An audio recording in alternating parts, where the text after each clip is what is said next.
Honorable, thank you so much. My name is Robert Ariaka, and I'm privileged to have you this evening for one-on-one. It has been a while. You know, once a politician, always a politician.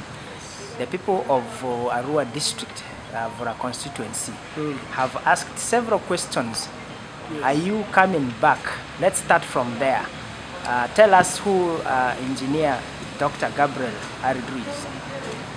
Yes, thank you very much, Mr. Ajedra. I am Honorable Dr. Ajedra Gabriel Aridru, former Member of Parliament for Arua District, and because that time, because and still is Vurra County, and also former Minister of State for Finance, General Duties of the Republic of Uganda from 2016 to 2021. To respond to a question whether am I coming back, the answer is yes.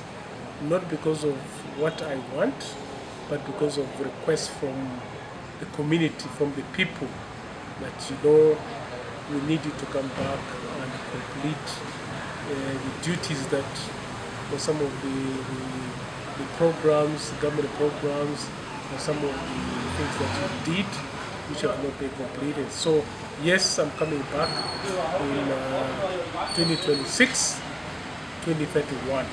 That is something that I can say in the affirmative that I'm coming back to represent the people of Vurra County, Arua District.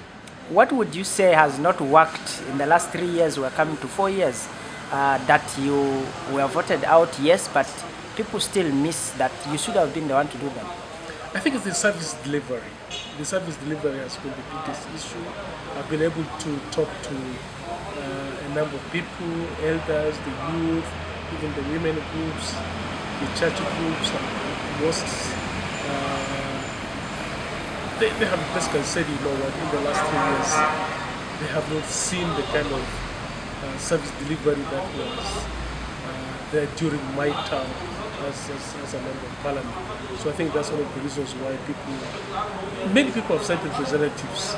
It's not that I want to come back for the sake of politics. No, they have sent delegations to me to say, Honourable Minister, please come back, and we need you to come and complete some of the programs, government programs which were started, which have stalled, which have not been able to progress very well.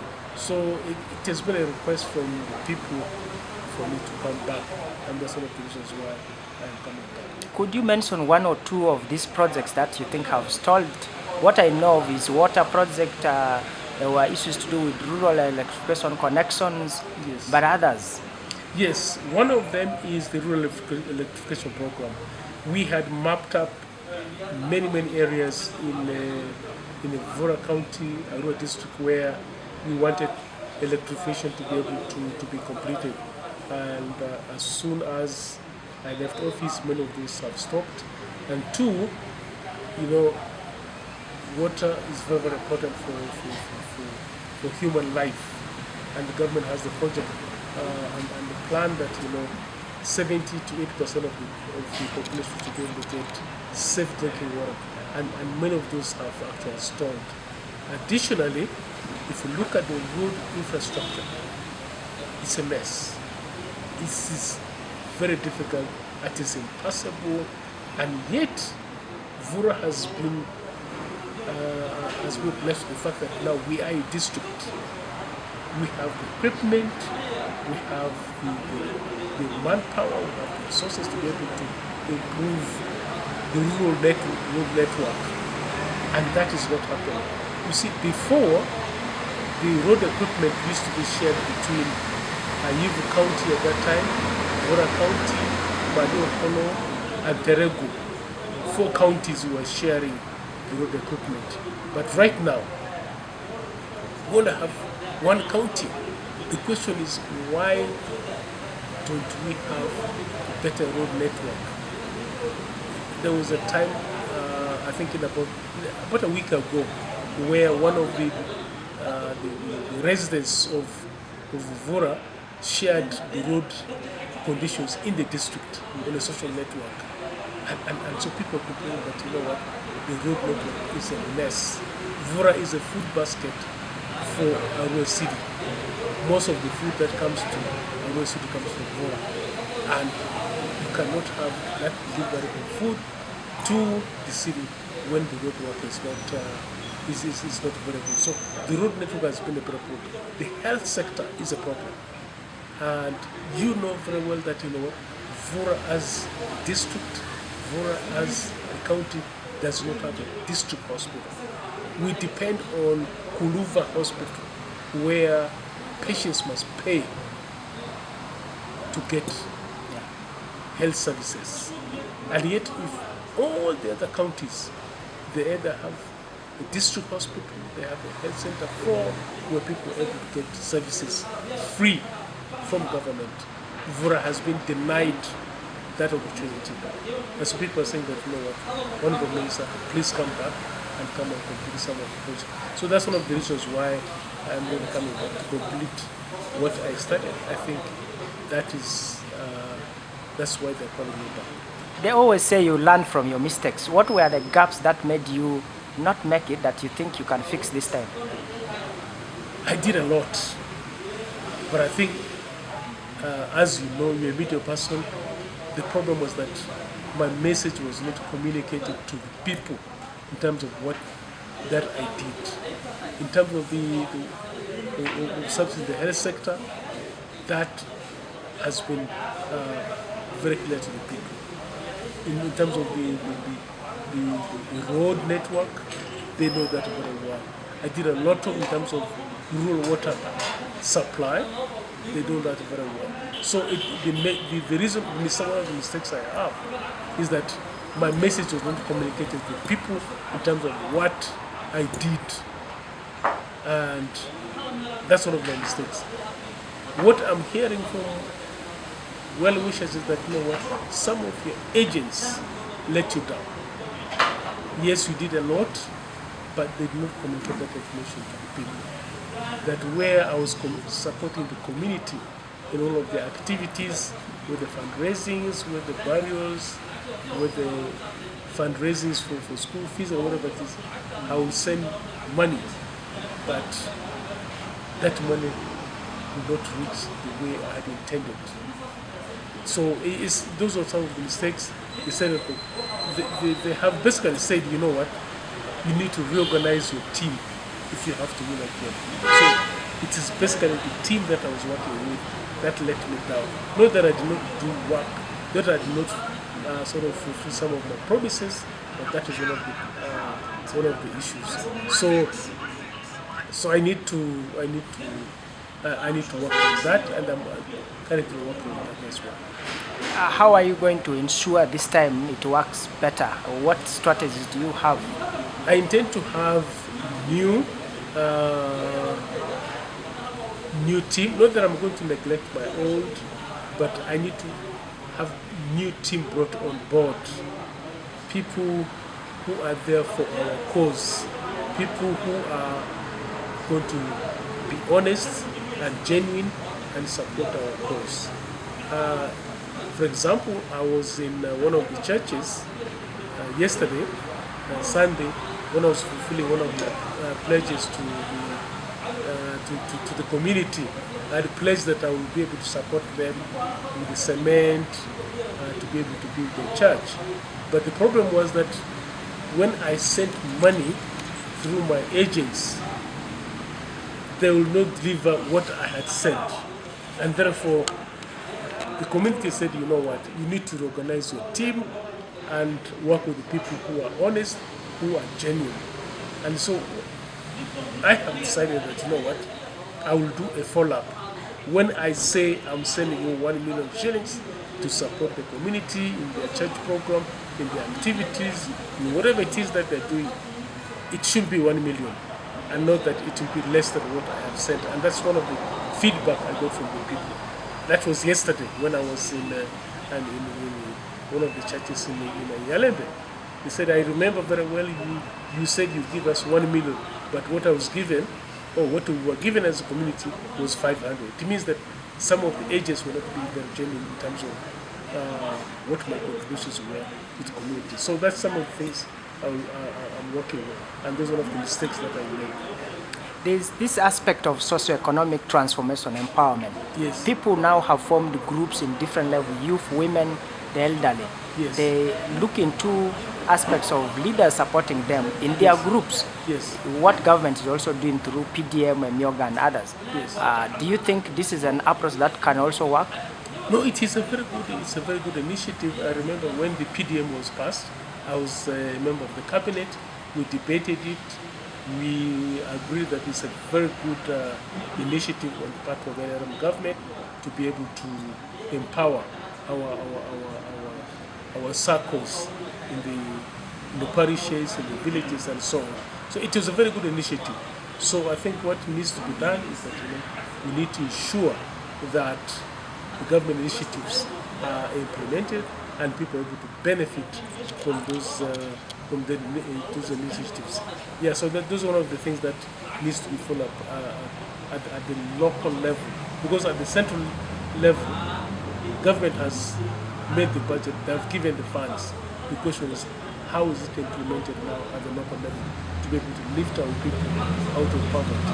The money economy that the president has been talking about is that, let's bring our people into the money economy where they're able to access money, they're able to access credit to be able to improve their lives in their villages. Yeah. In these coming elections, we Yes. have seen over 10 people already showing interest. Yes. Does that worry you?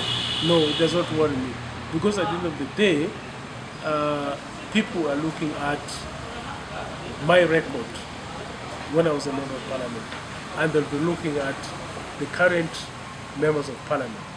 You have the women member of parliament, you have the constituency member of parliament. They'll be looking at what they have done compared to what I used to do. And that is what I think we set up. I'm not worried about the number of people who have shown interest. It is their right, constitutional right. Anybody who wishes to be a leader, of course, will express interest, and the people will decide. And the decision will be based on what is it that I did when I was a member of parliament, what is it that the current members of parliament are doing, and what is it that they want as a community in terms of service delivery. And of course, the most important things are health, education, wealth creation, etc. and etc. Today, I can give an example. I went to the primary school where I went when I was a very young. That's pupil. Ajedra primary. Yes, in Ajedra primary. I was in Ajedra primary. You will not believe, I have a video here which I wanted to share actually with you in the media, that you have a classroom with about 200 pupils. There are no desks. They are sitting on the bare cement, and they're putting their books on the cement, and they're taking notes and writing as the teacher sort of teaches them. That to me, it touched me quite a lot. And that's kind of the service delivery issues that we're talking about. You have about 200 students in one classroom with one teacher, and they are writing on the floor. Their books are on the floor, and they're writing on it. I have a video, I'm going to share it with you. That touched me. That, you know what, the school that made me who I am today has actually degenerated to that level where there are even no desks. Forget about other things.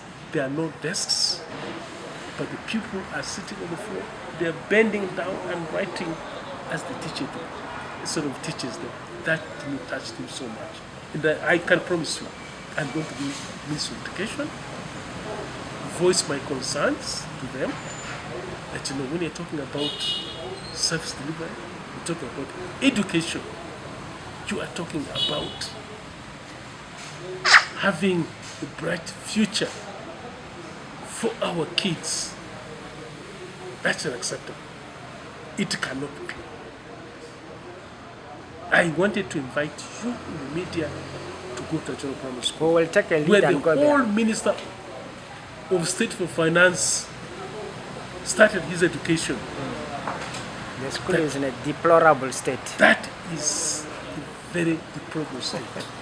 I am NRM and the NRM chairman. Okay? I am very proud to be the chairman of NRM. Proud to be a member of parliament, a former member of parliament of Vurra constituency. And the former minister. And the whole Minister of State for Finance, Minister of State for Finance in charge of the duties.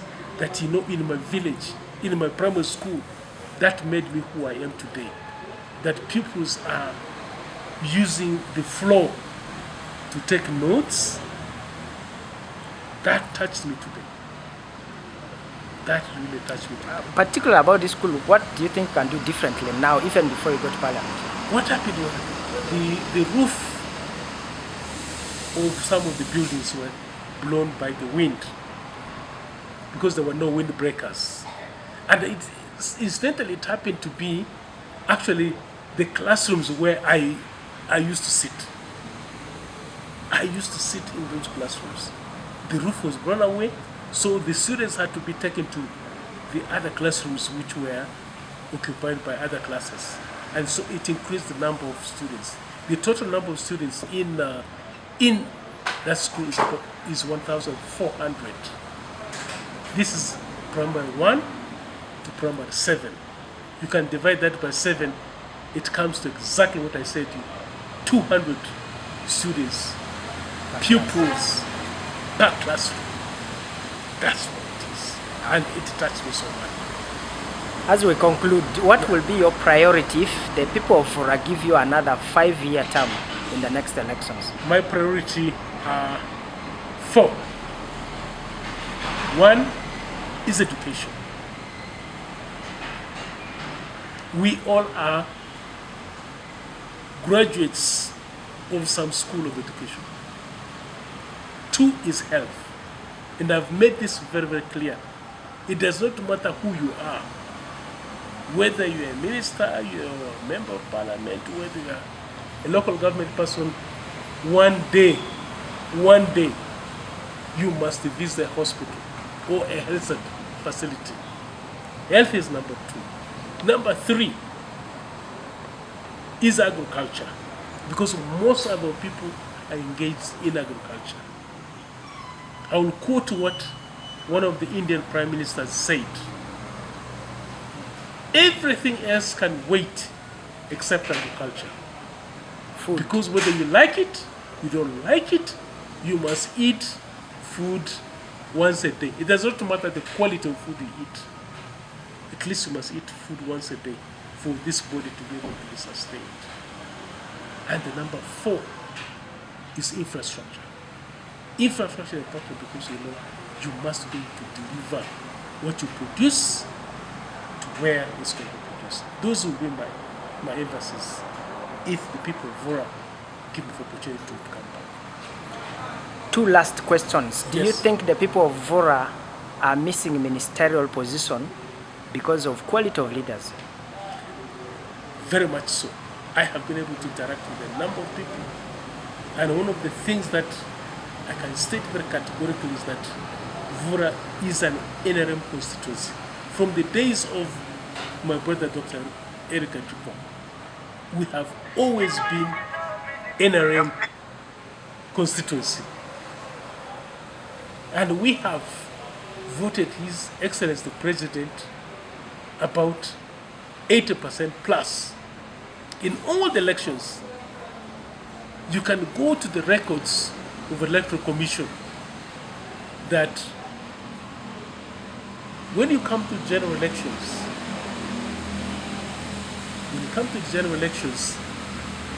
every year, His Excellency the President gets over 80%, plus or minus, because Vurra was the first county in the whole of West Nile to be NRM. That is not in dispute, and it has never changed, and it's not about to change.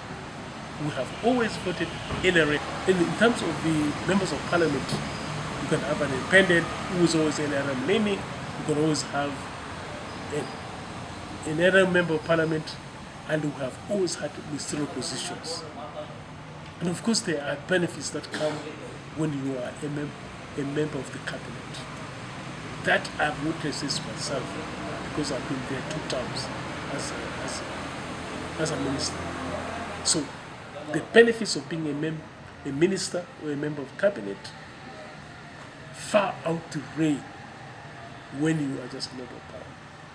So yes, privately people tell me, no, we miss you, minister, we miss you, you come back. So they do miss that position as being a member, as a member of cabinet. My last question for now, Yes. I know more will come on another day. Yes. Do you think the people of Vurra have gotten what they should have gotten from NRM? All these years they have trusted this NRM I'm government. going to be one of those who say no. And that has to be on record. We have supported NRM all these years, from the days of Dr. Ajedra, who was the first member of parliament for Vurra County. From the time NRM came into power, you cannot believe that we are the last county in West Nile to be a district with the Terego. Madi Okolo was opposition, was given a district. Maracha was the opposition, they were given a district. Aringa was the opposition, they were given a district. Ayivu now, with the help of my friend, Honorable Atiku, it became a district. A city, but a district. Yeah. They have the same status. So, Vurra was the last. Zombo became a district. Even Pakwach, Pakwach opposition became a district. Bongi. Nembi, which was a district, which was opposition, became a district. Vurra, that was the county that was a nucleus of NRM, of the whole of West Nile, was the last to become a district. Surely, if you ask me that, we got what we deserve as NRM, I would say no. That I will not even apologize for. I will not apologize for. What about terms of development? I will ask you, how many permanent secretaries are there in Vurra? How many? How many chief executive officers, CEOs, are from Vurra? How many executive directors are from Vurra? How many director generals are from Vurra? Look at the statistics. We don't have them. But all the years from 1986, Vurra has been NRM. That anybody can go to the statistics and look at the voting pattern. There was only one time when Semugere voted. Was campaigning to be the president against our party chairman, His Excellency the President General Museveni, and people voted for Semugere. And in a protest, Dr. Ajedra, Right Honorable Deputy Prime Minister. Prime Minister, resigned in protest because Vurra had voted for Semugere. And from that day, Vurra people realized that, they were on the wrong path. And they came back.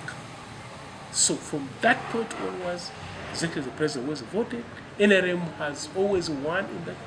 Whether it is NRM leaning, whether it is NRM, we have always been NRM. There's been no question about that.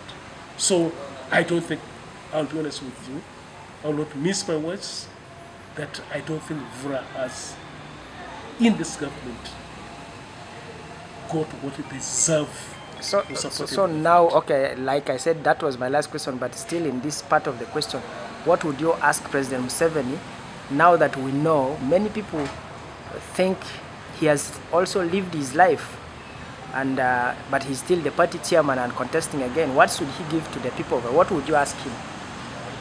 I think he needs to talk to, His Excellency the President needs to talk to some of the party leaders like I am the NRM chairman of Vurra district. Okay? And the fact of the matter is, we have our issues. People have their issues, which they wish to present to the party chairman. The issues have always been presented in form of a memorandum. I don't think that those documents have been given the due diligence or the due response the people deserve. And so I think it is only fair. You have delegations coming from Karamoja, from Bukedia, from Lango, from this, but there hasn't been any that I know of have been in politics that the party chairperson has received notification from Vurra. It's not that the Vurrans or the people of Vurra don't have issues. They have their issues. And I did submit some of those documents to the party chairperson. But we have never been received that the people of Vurra, for all this support you have from 1986 up to today, what are your issues? How can we help you? We don't have those issues addressed to the satisfaction of the people. Vurra people are very quiet people. They're cool people. We're not vocal. We don't, because we support NRM, we're not going to go on the streets, demonstrate and do all things. We don't have it. It's not in our blood as the people of Vurra. We take the route of diplomacy. But unfortunately, some of those issues that have been raised have never been addressed. And I know where the problem is. As somebody who was from the government, I know where the problem is. But that is what our people are basically saying. We have not been given the attention and the benefits that we deserve as the people of Vurra for supporting NRM from 1986, the times of Dr. Ajedra, former Right Honorable Deputy Prime Minister over the Republic of Uganda, up to today. I don't think we have. You know, some of the things that me as a chairperson for NRM Aridru district is that, you know, it seems like more attention is being given to people who are in the position. But you who are full supporters of NRM, you are not given that attention you deserve. So that I will not apologize for it, because that's what people are saying. That we have been supporting NRM all these years. What have we got out of it? What? Peace, everybody gets peace in this country. What things have we got? We don't have a permanent secretary, we don't have a chief executive officer, we don't have an executive director, we don't have a director general of any place. Look at it. It's not fair. So people are saying, oh, why are we supporting NRM? That's what people are saying, not what I'm saying. No. What are they saying? Yes, when we have also voted right, and the people of qualification who have got ministerial positions, has it benefited that? Yes, it has. I'm not going to dispute that. When I was a minister, I did quite a lot. Yes, as a minister. Quite a government programs, we did that. Rural electrification, water, education, all of these things. So, but there's a lot more we all, as citizens of this country, we want from the government. Thank you so much, Honorable, and I am privileged that I've had time with you today. I hope we'll have more time, since we still have time to 2026 general elections, with NRM primary coming next year. I hope all will be the best for you. Thank you very much also, Mr. Ajedra, for holding me on your program. And definitely, I can tell you that, you know, now that I've declared that I am coming back in 2026, actually it's next year when we have the primary results, I have said that we'll have more interactions in terms of issues that affect my constituency, my county, my area, that is Vurra constituency. Okay, thank you so much. It has been a pleasure. Thank you. Thank you. Yeah.